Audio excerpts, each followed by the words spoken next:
our training program designed for the hospitality industry. I am Erica M. Evangelista. And I am Riza Blancha. And this is our midterms activity for organization management. So let's proceed to our selected role, which is a housekeeping attendant. And we have selected three training methods, which is thought courses, simulation training, and on-the-job training.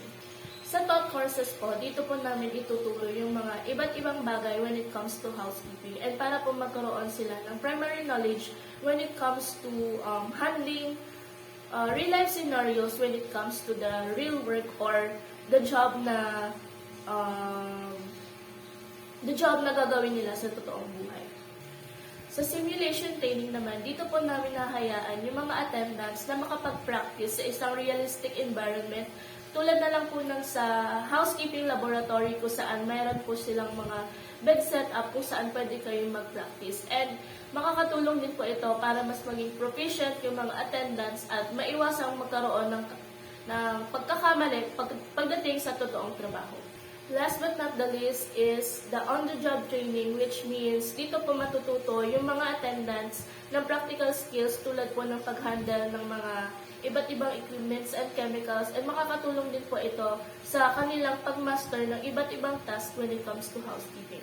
Next po is our training plan, and ang aming pong training goals is to make sure na fully trained po yung mga attendant and mas mag-improve yung skills and ability nila to maintain guest satisfaction.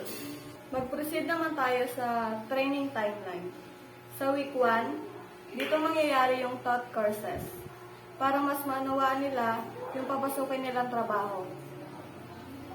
Sa week 2 naman, dito mangyayari yung simulation training para mas ma-experience nila yung sa mismong trabaho or malaman kung paano gawin yung mga bagay-bagay.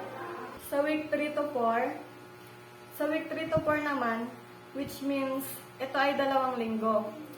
Dito naman is yung on-the-job training. Dito yung gagawin na merong supervisor. And the last one is expected outcomes.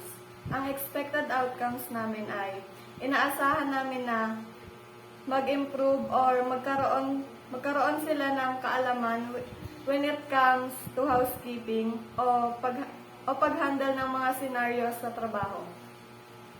Beside that, mas magiging equip sila sa paggamit ng equipment and chemicals for less accident.